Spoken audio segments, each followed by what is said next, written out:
when I got called on a mission, I sat down with my little sweetheart and I said, Wanda, you going to wait for me? And she said, no. Well, it didn't make me feel really first notch. I mean, I didn't like that at all. But after a while, she said, I'll tell you what, I promise that I will be here when you get back and I won't be married. Is that good enough? I said, I guess I'll have to take it. And while I was gone, she waited and dated and waited and dated. Who in the world has the right to ask a 17-year-old girl to wait for you? Anyway, but it was a wonderful thing. And one time, when I had just been in the mission field just a few weeks, we were always told never to write things that are inappropriate to your people at home, nor they to you. It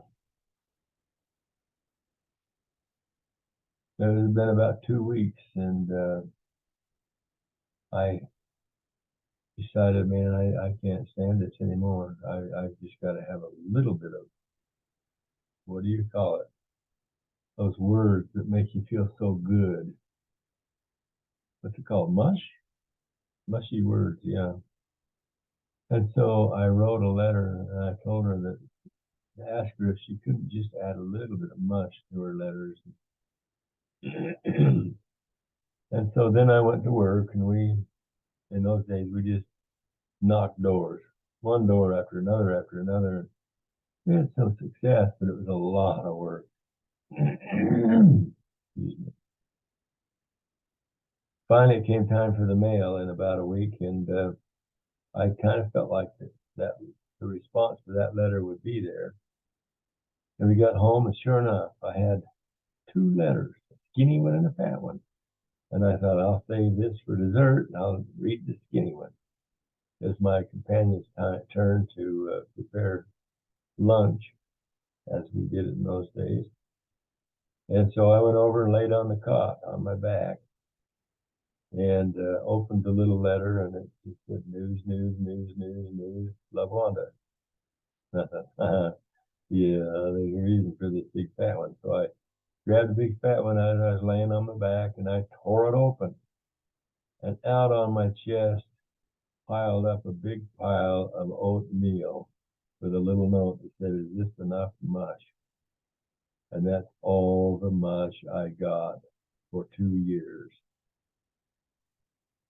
Well, that after that 2 years was up, I had the opportunity coming home, and I got my airplane, got there just a little early, and I was supposed to go home with Daryl. He worked in Salt Lake, and so he was going to pick me up and take me home. We were going to pick up Wanda and then go on to where I lived with Aunt Jerry, and Mom and Dad would be there, and we'd have a nice reunion.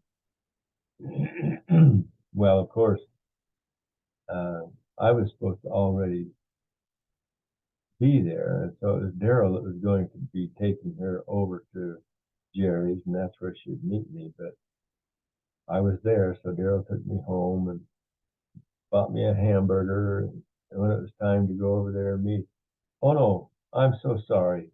Oh, back up, back up. Daryl was supposed to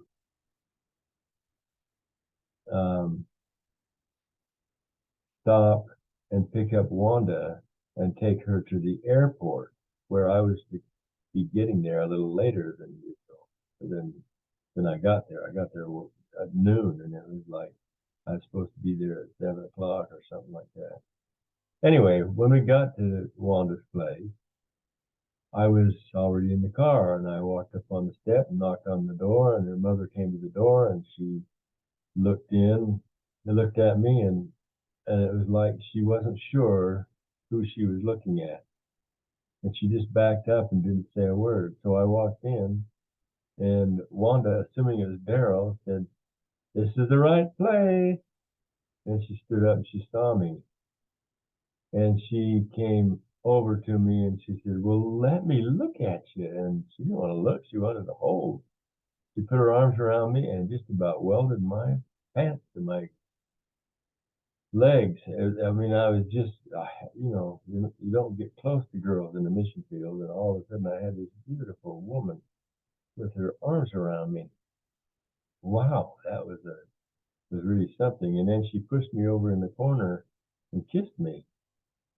Wow, that just about blew my wig. Anyway, we got through that all right, and we went. And I got in the car and went over to Jerry's place to be with my mother and father and Jerry and Daryl and some others that came about that time. And we talked and talked. And finally, I said to my dad, kind of quietly, Dad, can I borrow the car? And I know that wasn't very good because they wanted to be their missionary. They weren't there for anything else. And he understood. And he gave me the keys, and Wanda and I walked out, got in the car, and went down somewhere where we could just stop and talk. It was so delightful. I found out that she'd been going with a guy, and that she hadn't really made up her mind, between he and I. And then after a little while, when we got together, she said, I know now. I know it's you. And I was so thrilled to think that. And she was seeking heavenly uh, answers to her question, and she got them. And began to prepare to be married, although I hadn't popped the question yet. Well, after about 3 months, I had to get a car, and I had to get a ring, and I had to get a place to live, and all that stuff, that you have to do in order to get married. So I was a pretty busy boy. I worked at a place called Mineral Fertilizer, and that's where we made commercial fertilizer, and I wore coveralls, and the coveralls were always dirty, dusty. And the plan was that I would come to her place, pick her up, and then we'd go on to Provo. She'd be all dressed up, and then we'd go on to Daryl's place, and I would clean up, and we'd go on to dinner. And that, she didn't know it, but I had the ring in my pocket. And when I went to get her to go to Daryl's place, I put the ring in the jockey box. And we started driving towards Daryl's place, and we turned right on the Geneva Road, and we're going down towards Geneva Steel. And I said, oh my gosh, I'm a little low on gas. And she said, well, let's use our lucky dollar. And she reached for the jockey box. And I reached over, slammed the door, and I said, no, no, no. And she said, well, why not? I said, well, we can make it all right. We'll get there all right. And I'll have some money, and we can get some gas. And she said, well, you might as well do it now and be sure. And $1 in those days, you could put $1 worth of gas in and drive all night. You wouldn't believe that, but it's true. Anyway, we were driving along, and she says, why can't I get in there and get this? We could just get some gas. She reached for it again, and I said, she said, why won't you let me in there? And I said, oh, there's something in there I don't want you to see. And she said, what is it? What is it? You owe it to me to tell me what's in there. Finally, I couldn't think. I just couldn't think because I was trying to drive and trying to hold the dang cubby hole shut at the same time. And finally, I said, it's a dirty book. She said, what? What are you doing with a dirty book? I said, well, it's in there. I didn't say that I read it. And she said, where did you get a dirty book? And I couldn't think fast enough. And I finally said, the mission field. She said, the mission field? What in the world are you talking about? Finally, I said, okay, stop. So right there in front of Geneva Steel, with smoke belching up out of the stack, and all the wonders and beauties of Geneva Steel and the surrounding area, And me in my dirty coveralls, and she looking like a little pixie doll. I opened the ring case, said, "Will you marry me?" And she said, "It's about time."